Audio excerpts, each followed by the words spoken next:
Again, welcome to the session. It's great to have you all here. And I look forward to sharing with you some of my personal experience in auditing digital risk and dealing with digital risks over the last few years. Well, actually, that's not very correct because it's more over the last 26 years, but nevertheless, it just shows how old I am. Anyway, so today we'll be talking about digital risk, and what I would like to show you is discuss various types of risks, see how they relate to each other. It's a very short session, so we won't have the time to spend too much time on all of the risks, but we'll have in a little bit more, look in a little bit more detail at a couple of them. And at the end, I'll share with you a blueprint for an audit program for social media risks that you can use and modify in your work. And also I'll show you a quick demo of how technology is actually used to help with discovery and auditing of digital risks. Any questions, please put them in the chat.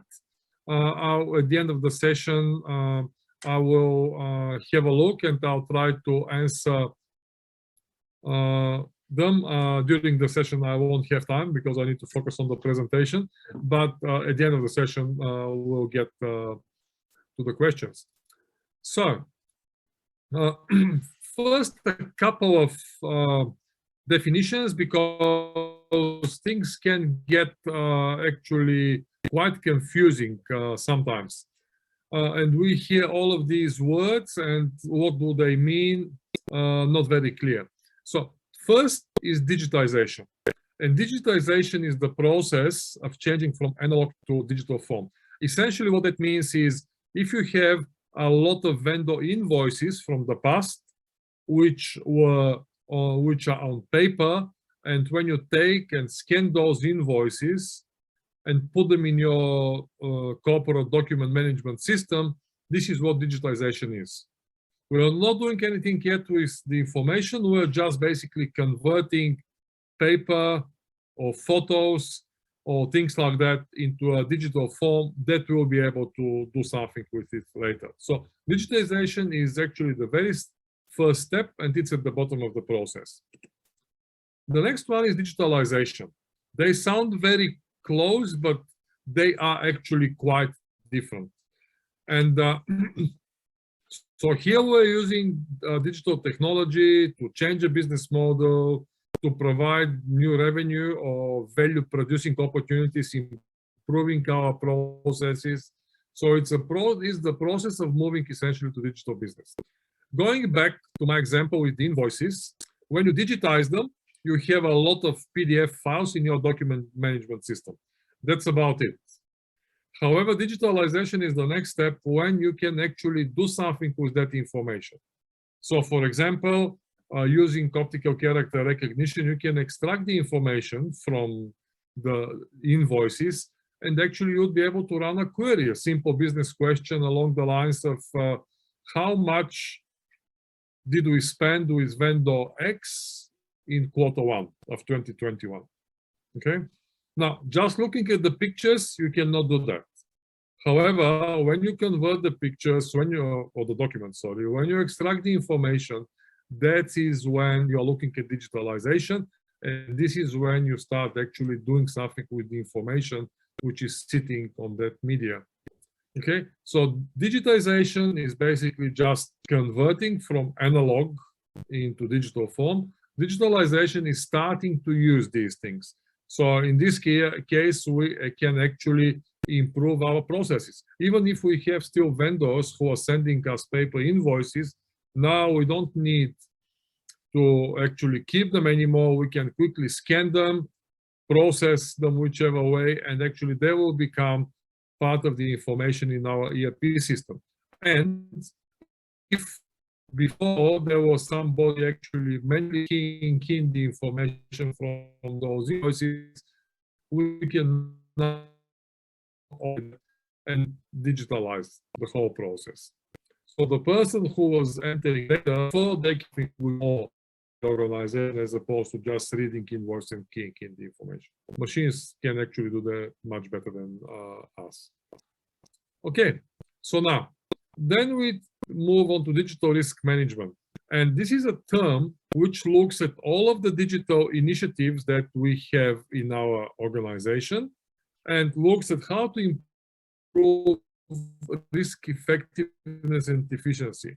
Because we want actually those digital risks to be managed in a proper way. We don't want to spend a lot of time managing them because at some point in time, we'll get into a situation where the digital initiatives will be actually more difficult to manage and they will not bring any value to the business. So we want actually to have some sort of a process for digital risk management. We want to be able to automate that process as much as we can. We want to have digitized monitoring and early warning of potential problems. As I said, I'll show you something at the end of the session about that. But as auditors, this is what our job is. Okay, we have the digital risks. How do we monitor them? And by the way, those risks will actually the fact we are now living, or very close, very soon we'll be living in a post-pandemic world. But as a result of the pandemic, digital technology is going into places that it has never been before. Suddenly, a lot of organizations realize that they need to use digital technology, and some of them didn't like it, some of them liked it, but that's the situation. But the more digital technology you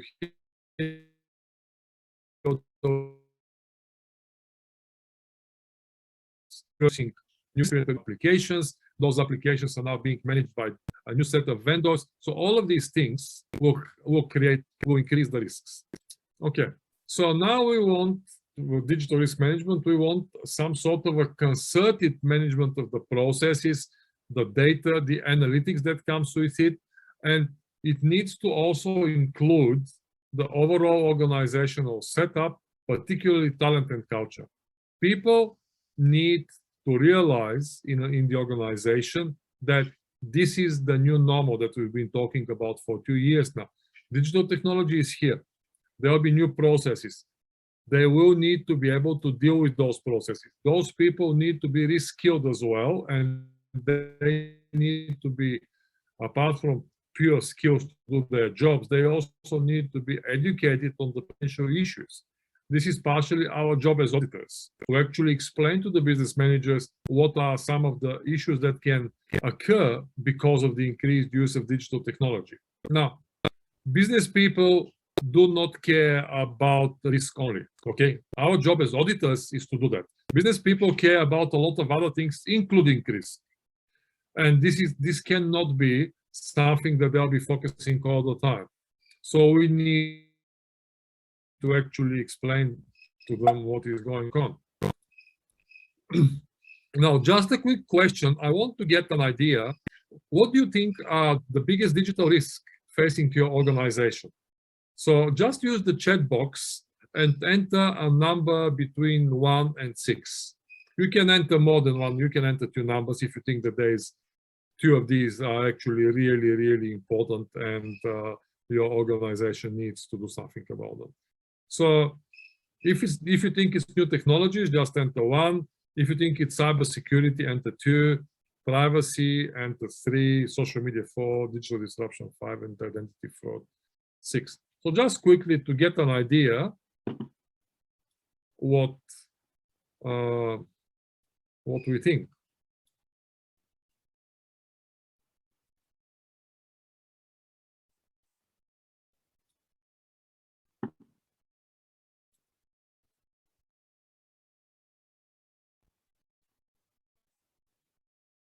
Of course, here there is no right and wrong answer. The very different organizations will see the upcoming risks in a different way. So let me just have a look. So we have identity fraud 6, then 2 and 3, privacy is 6. cybersec 2, 2, 1, 2, and 5. 2 and 5, yep. 1 and 2, 2, 3, and 5. Okay, this is actually really interesting because this is the third time I'm running this webinar. We do these sessions every 2 weeks, and we do the data science or digital risk. It's really interesting because actually in this group here, the distribution is quite even. So all of these risks are actually represented quite well, excluding social media, which nobody mentioned as a big issue. The rest of them are pretty well spread evenly from what I can see. There is no specific risk which actually just stands out.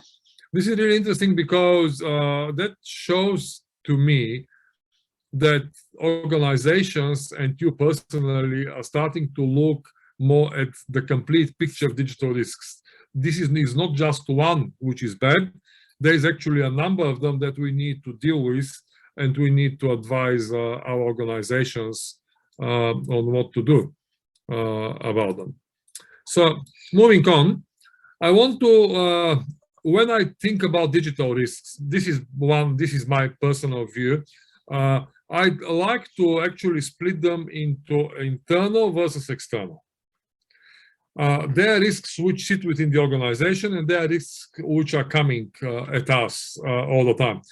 By the way, some of them actually cross that line, that boundary, and I'll mention that shortly. But you need to keep in mind that look at the castle here, okay? The castle is well protected. And to attack a castle and to actually conquer it, it takes a lot of resource and effort. But if you have one person inside the castle, if you have a weak link, it can be somebody who is a traitor, it can be somebody who is negligent and leaves the door to the castle open. Whatever the case might be, actually the damage that can come from internal people is much, much bigger than the damage that comes externally. And these are the things that we need to keep in mind, because people always think about, okay, there are hackers out there, there are cyber issues there, whatever, there's lots of bad people. No question about that. Okay, I totally agree with that. However, there is enough people inside who can create just as much damage, if not more. As I said, it doesn't need to be malicious. It can be just pure negligence or lack of knowledge what is okay and what's not okay, but it is there. So keep in mind that the internal risks are still the higher ones than the external ones. Yes, we're dealing with external risks, so our systems are more open, all of these things are there. But internally, we still need to keep a lot of attention to what's going on. So, some of the internal risks, this is, I come from an IS audit background. So my background is IS audit and data analytics. So I have worked as an IS auditor for a very long period of time. And we've been talking about internal risks all the time, that these are operating system risks, these are network risks, database risks, application risks. These risks haven't gone anywhere. These risks are still there. So just because we're using more digital technology, actually they have increased, if nothing else. They didn't go away. The other risk is the digital disruption risk. Okay, and we'll talk about that in a little bit more detail. But our competitors are not standing still. If you work in a government organization, you don't have competitors per se, but you have people that you need to deal with. Okay, they can be your partners, providers. If you're a government regulator, they can be the people who actually you have to regulate. And again, you can be disrupted. And I've talked before, when we could still travel. I was in Manila in 2019 presenting at a financial services conference, and we were talking with some of the regulators there. exactly about digital disruption, and some of them told me, listen, Mario, we simply don't have the manpower and the expertise to keep up with all of the new technologies and regulate the people who are using them, because sometimes we simply don't understand them.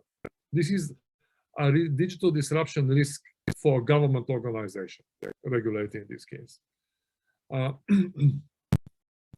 Online credit application risks. Okay, this is more towards specific sectors. So banking is an obvious one, but at least in Australia, telecommunication companies are still suffering with that, because actually you can't go and get a mobile online, okay? Essentially, you're not getting credit, essentially you're getting a device, but for all intents and purposes, it's a credit one, because that device, you don't pay. In Australia, you can buy them on a plan, all right? So you go there, sign up for whatever, for one of the top iPads, the Pro 12-inch, which costs $3,000 or $4,000. So essentially, this is a credit that's given to you by the telecommunication provider for $3,000 or $4,000. This is a risk because we don't know whether you actually intend to pay that. Most people do intend to pay it, but not all of them, let's face it. So this is a risk that a number of organizations need to deal with it. And closely linked to this one is fraud and identity theft. Because how do we know that the person at the other end who is submitting that form, or who is submitting the application, or who is submitting some sort of a government document is the person they claim to be? Is it a person collecting who doesn't exist at all and collecting government benefits? Because if I manage to create 5 false identities, then I can get 5 sets of benefits potentially. And yes, I know that there are controls in place, but rest assured that the bad guys and girls are not sleeping either. So actually they think 24/7 how to overcome and circumvent those controls. So these are risks that actually are there. Cloud-related risks. This is actually one of those that actually spans internal and external risks. Because what happens, we have applications which are used only by our organization, so we can say these are internal risks, okay? Databases supporting the ERP or our network, but these are actually sitting in a cloud, so they are both internal and external risks. So we have actually to deal with 2 sets, or we have to deal with 2 approaches in actually auditing and managing those risks. Data governance and privacy risks. This is coming more and more of a problem. In Malaysia, there is specific legislation, the Personal Data Privacy Act. There is legislation around the world. In Australia, there is specific privacy legislation, GDPR, the European one, which actually affects pretty much the whole world, is also there as well. So these are things that we need to know as organizations, and we need to actually manage them. Compliance risks, these have always been there, but now we actually have a different type of compliance. Do the system that we use the system that we use compliant? Do the providers, are the providers that we use compliant? And now, because not everything sitting inside the organization, some of it is outside, some of this is inside, we actually creates a new level of complexity that we need to deal with. Business resiliency risks. Okay, we are more and more reliant on digital technology. This links quite well to business continuity and disaster recovery planning. How resilient are we? What would happen if tomorrow one of the data centers that we use goes down because of flood? We had that situation here in Australia, in Queensland. So we had that situation in 2011. Pretty huge floods that actually flooded half of the central business district. And actually some data centers went underwater, they weren't accessible. At the time I was working with one of the universities, both as a lecturer, but also with the corporate side, implementing a continuous auditing system for them. And I know they had 2 data centers, and actually they were quite safe. We were talking because their data center was about their second data center, they have 2 campuses, which are 70 kilometers apart. And each one of them has got a data center. So actually their second data center was safe. But the first one was impacted. Not every organization, however, was in such a lucky situation. Dynamic workforce risks, all right? So now we've come to the situation where we need to deal with the workforce that actually is very mobile, and some of it works from home, some of it comes to the office. Or some of the workforce comes to the office, but not every day. Now, these are risks that we need to deal with. Those people need to be trained. They need to be trained more because actually, I'll speak about it shortly, they actually are potentially entry points into our internal environment. So what is that dynamic workforce doing? And by the way, do they know that actually they have to pay quite close attention to their mobiles and laptops and iPads when they move, which would they take home to work for 2 days a week. But that laptop actually is not a good idea to leave it in the car for 4 hours and actually come back and the car's broken into and somebody stole the laptop. Okay, they don't know. They stole the laptop just because for the value of the laptop, but actually it's a problem. And there have been situations where FBI agents got their laptop stolen with quite sensitive information on them. Again, these are the things that we need to deal with as auditors. And cybersecurity risks, which encompass all of the ones that we've spoken about. So some of the specific risks in the organization, internal environment. So think this is what's happening. So we need our computer systems have something, for those of you who are not technically minded, have something called an operating system at the lowest level. Okay, we need operating systems because everything else runs on top of it. Windows is a type of operating system in your personal devices.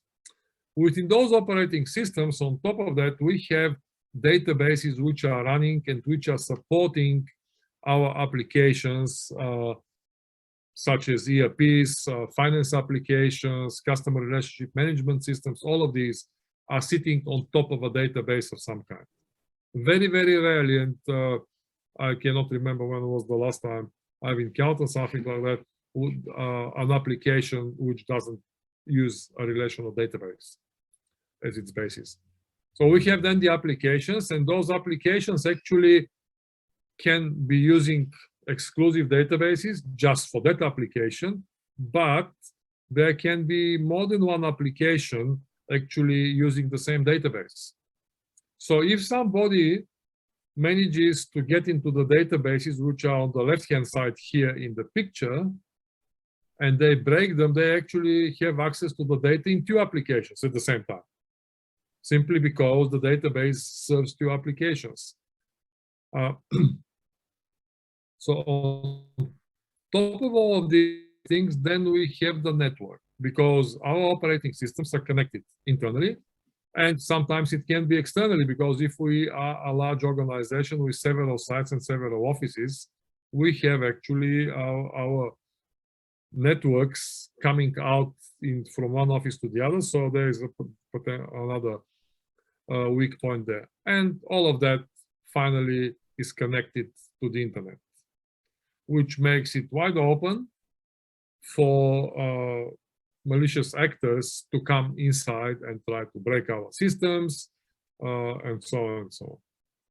So these are the internal risks that every organization faces. Specifically for some of the risks that are related to operating systems, we have configuration risks. Are the systems properly configured? Now, keep in mind that actually in large organizations, we're talking about tens or hundreds of operating systems. So there needs to be some sort of a process where the system administrator which the system administrator is following, so that they actually don't have to remember every time what needs to be done. There needs to be a process for Windows latest version, for the previous versions, for Mac if we have, and so on and so on. Capacity risks. Our operating systems, can they handle the load that we are going to be throwing at them? Can each of these operating systems manage the number of applications that are sitting on top of it? Can each one of these operating systems serve the users that are connecting to it properly? Because if you have a user that has to wait 5 minutes in order to get a response from an application, we're running into an issue here. Life cycle risks. At the end of the life of each one of these systems, we need to have a specific process where we're dealing with the data which is stored on that system. We need to be careful. We need to, as auditors, we need to actually speak to the relevant business area in IT infrastructure or whoever else and see what is being done about that. Upgrades and patching, are we doing them regularly? How many upgrades are we behind? This is becoming less of a problem, but doesn't mean that it has disappeared. 5 or 6 years ago, it was much more of an issue. It's less than that now, but nevertheless. Are we patching? Now, because our systems are much more open and we're connected to the internet, that means that we need to apply the patches pretty quickly because vulnerabilities are being discovered on a daily basis. So again, what is the process? What we need to know. What are our backups? Again, not of an issue, but one of the issues that quite often actually happens with backups are being done. And that's very rarely an issue anymore. A different issue is, however, and I fully appreciate the fact that it takes time, money, and so on, but nevertheless needs to be flagged as a risk to the business. Are those backups actually working? Has anybody ever tried to restore something from a backup which is 2 months old, for example? That's the question. And this is not exactly done as widely as it should be. Okay, I know, yep, okay, we're doing the backups. Are they working? Is a totally different situation. Now, one of the risks, one of the external risks that I would like to mention here is the social media. We don't pay too much attention to social media, rightly so, but nevertheless, it can have some pretty significant impact on the organization. Number one is reputation. Okay, so Facebook is a very personal media, okay, fair enough. However, if on the top of your profile or the top of the profile of any employee, the organization name is sitting there, that employee needs to be mindful of what they are posting on Facebook, okay? Because automatically any controversial posts are linked to the organization, automatically. Whether people want that or not is a different thing. Now, security breaches also can happen through social media, and social engineering is one of those ways where we can actually try and extract the information from a person in the organization. Okay, if I'm a hacker, I'll create a fake profile with the name of the organization where it never worked. But anyway, this is the one that I'm targeting. I'll befriend a few people on social media. I'll try to elicit some information about the organization. And based on that information, I'll try then to get access to systems and so on and so on. It's actually, there's a set of people who are quite good at that, real professionals, so to speak, unfortunately on the dark side, but nevertheless, that approach works. Regulatory and compliance, quite a lot of organizations actually use social media to communicate with partners, to communicate with clients, if it's a government organization, to communicate with citizens. But the question is, whatever we put out as an organization in print, exactly the same rules need to apply to social media. The question is, does anybody monitor what goes on social media? Because when we write a press release, probably there's somebody who approves it. However, the social media manager can, in the social media process, they can go under similar process, or sometimes they just put a young intern or a young graduate to be responsible for the social media, and it just stays there. Return on investment. Okay, this is another risk because we are spending money on social media. Are we getting whatever we want to get back for that money? If we are spending money to advertise, are we bringing additional business? If we're spending money to advertise it to a government organization, are we getting an increased engagement with our stakeholders and constituents from social media?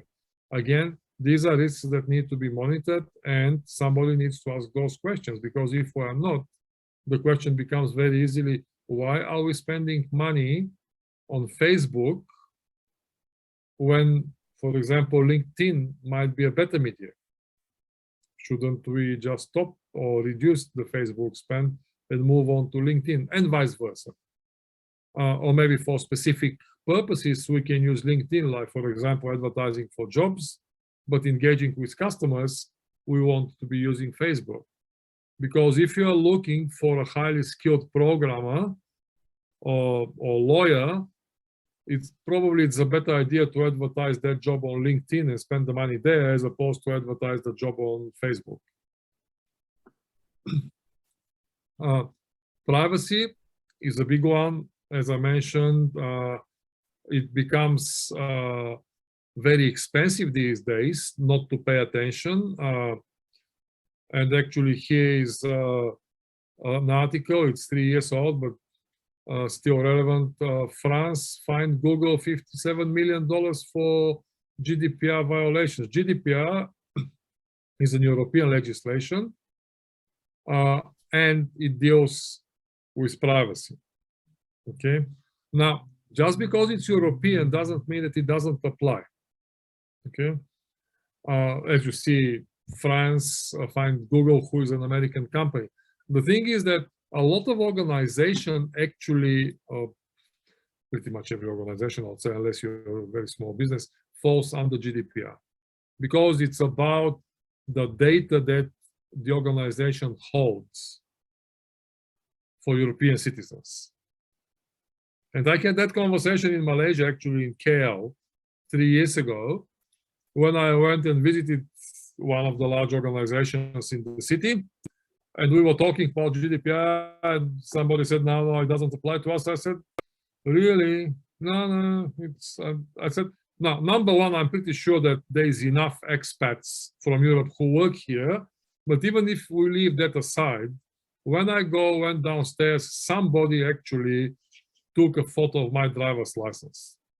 And the fact that I'm from Australia doesn't really cancel the fact that I also have a European citizenship as well. I'm a dual citizen, because originally I'm from Bulgaria in Europe, and Bulgaria is a member of the EU. So actually my data, storing the data of people like myself, means that you can be liable under GDPR, okay? Now, this is a small thing, but for one person or 5 people, not probably an issue, but when it's somebody like Google, and then also it's quite misleading, because I was in Thailand running a course, running digital risk auditing, digital risk course actually for a bank. And we started talking about GDPR, no, we're compliant, blah, blah, blah, blah. So my next question was, okay, tell me the email address where, when I got into the bank again, my driver's license was scanned. That was part of the standard security process, fair enough. I said, okay, if you are compliant with GDPR, just tell me the email address where I need to send a message for my data, for the data of my license to be destroyed. Everybody looked at me blankly, okay?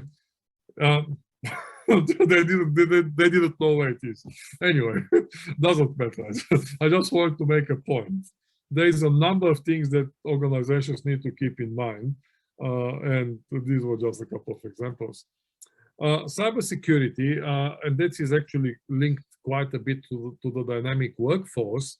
Now, inside our organizations, we are quite well protected, okay? There is enough people working in IS Risk, in IS Audit. I have been an ISACA member. This is the IS Audit Association professional organization for 20 years. I know that my colleagues from, I've met a lot of people from ISACA. I used to be the president here in Brisbane. I know ISACA KL, so I speak to ISACA people around the world. I know that IS auditors have been drumming up that message over the years quite a bit, and things are relatively, they're not perfect, but inside. And then we have people who actually have to bring or to access our network from outside. And this is where things become a problem. Laptops for employees, mobile devices, tablets or mobile phones, doesn't matter. And this is where we now have a situation where we have, things are definitely improving in the last couple of years, I must say, where we need to keep in mind that it's not just us using the system at home. Sometimes we share the system with our parents and we let them use the same laptop which is used to access the work network. Shouldn't happen, but it does. Or sometimes we can leave our tablet or mobile phone on the table and one of the kids will grab it. I know that my kids actually spend a lot of time on their mobiles and on their tablets. So, and they start browsing, and now we have a device which is able to access the corporate network, but we have a user who doesn't understand all of the implications. Like I know that my parents, for example, if they see something along the lines, a title of an article, Angelina Jolie and Brad Pitt are getting married again for the 5th time, they'll click on it. Now, what's behind that article, who knows? Hopefully it's the article, but it can be some sort of a malware linked to it. And these are the things that we actually need to explain to the employees, because people don't know that actually these things can happen.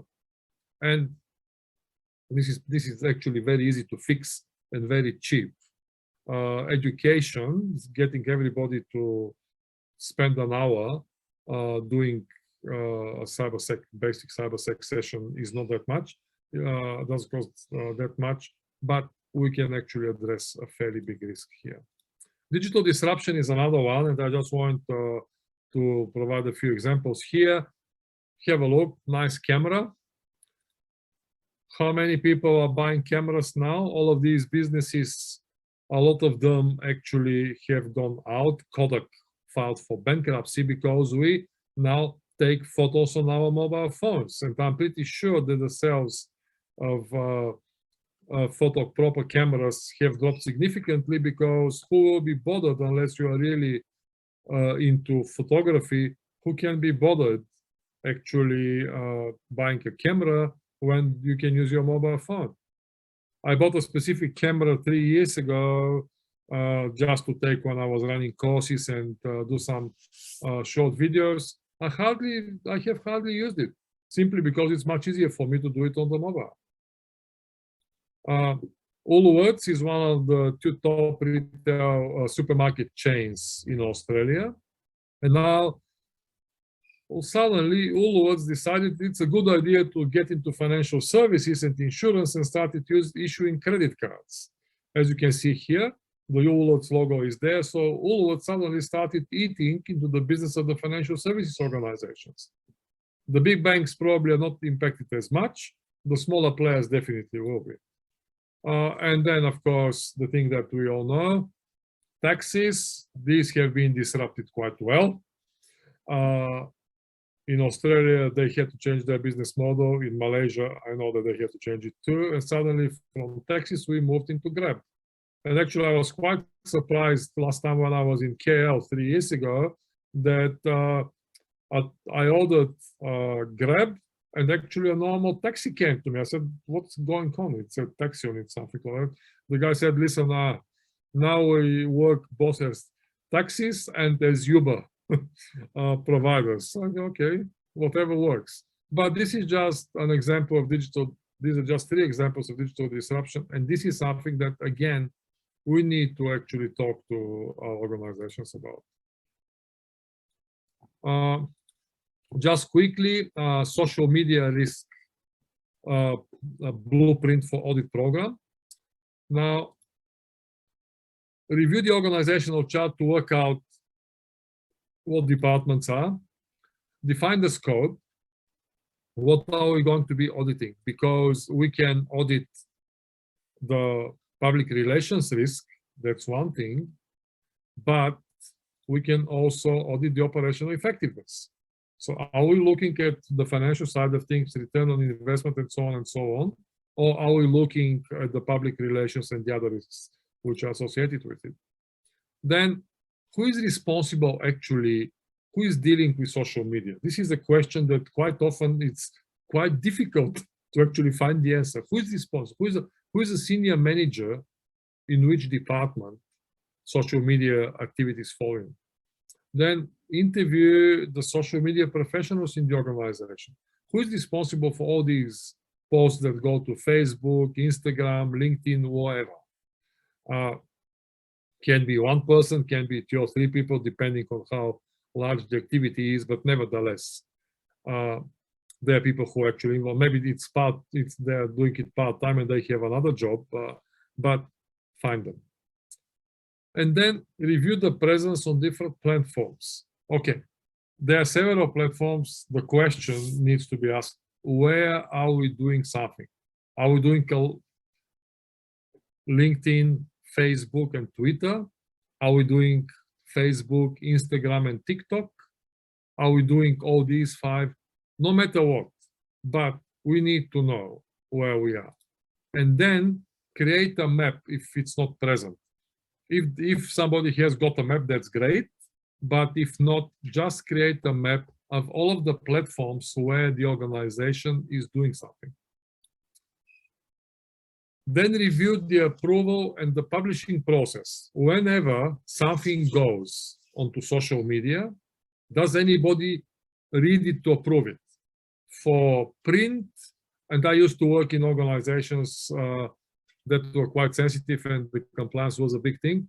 In some of them, everything had to go first through the legal department, and only then it could go out to whoever. It needs to be the same thing here. Just because it's easier to publish it, actually it's even more important to review it. Okay, so what is our publishing process? Who writes these things, whatever we publish, and who reviews them and approves them? What is also the frequency? Do they approve it on a weekly basis? I mean, it's not good if there is an approval process, something like every fortnight, but in the meantime, we're just publishing other things, so we're not actually catching everything that we have there. We review the responsibilities. Is it one person? Is it more than one person? Are we using automated tools? Automated tools are real time saver, but at the same time, they can eat a lot of funds, because if you're running a campaign about an event that's happening this coming Sunday, and you forgot to actually limit it to Sunday and let it run for another 3 weeks, the event's gone, but Google, Facebook, or whoever is still getting the money for the ads. Again, this is not exactly a very good use of the money, of the funds for the organization. And review the monitoring processes. Is there somebody responsible for actually monitoring all of these activities? If not, there needs to be. Not just the person who is doing it, but also somebody who is monitoring. So this is just a very brief, but it is a good starting point if you're going to be reviewing social media. This is based with a few modifications. This is based on some of the ISACA materials that have been published in relation to social media and social media risks. Before we finish quickly, I just want to show you something, a demo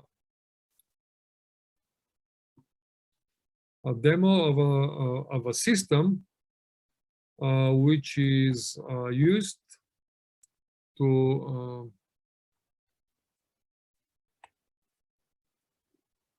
this system is used to monitor social media activity. Sorry, I'll just share my screen now.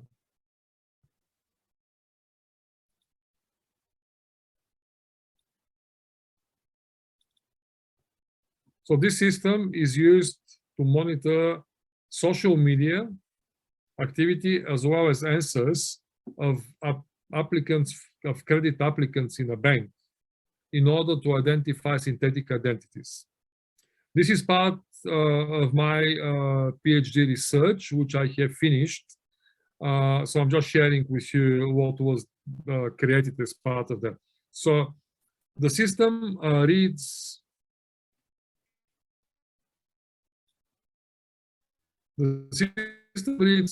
data from Twitter. It reads the follower and the activity data, the timeline and the follower data. Also reads data from Facebook and reads data on Facebook posts and Facebook activity.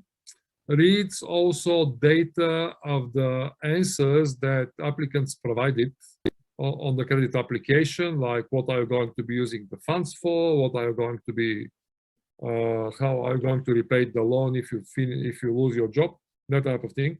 And then analyzes all of these parts. So using artificial intelligence, it analyzes the answers of a credit, the textual answers of the credit applicant, then analyzes Facebook activity, Facebook friends acquisition, Twitter activity, Twitter followers, and Twitter activity.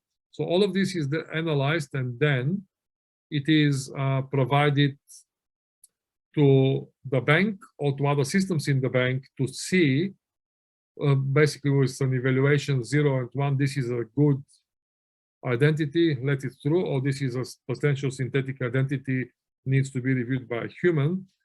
So what I'll do, I'll just want to show you now what will happen here. So now the system is reading a lot of all of the data.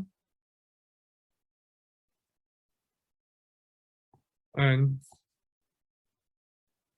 it will provide, let me just share my screen again.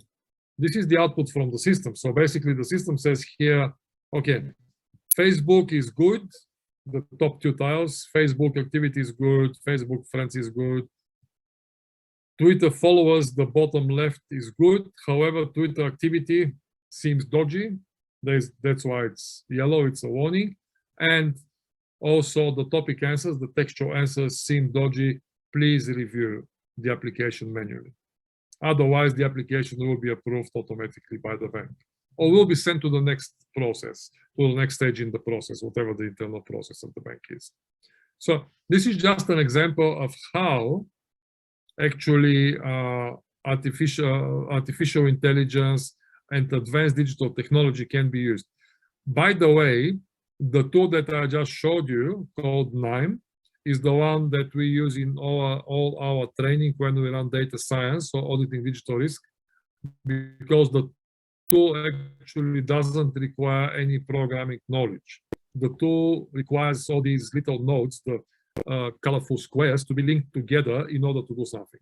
So it is very, the reason we standardized on the tool is because this is the tool which is very easy for non-technical professionals, including auditors like us, to start using in a relatively short time frame. This is actually what we teach on our courses.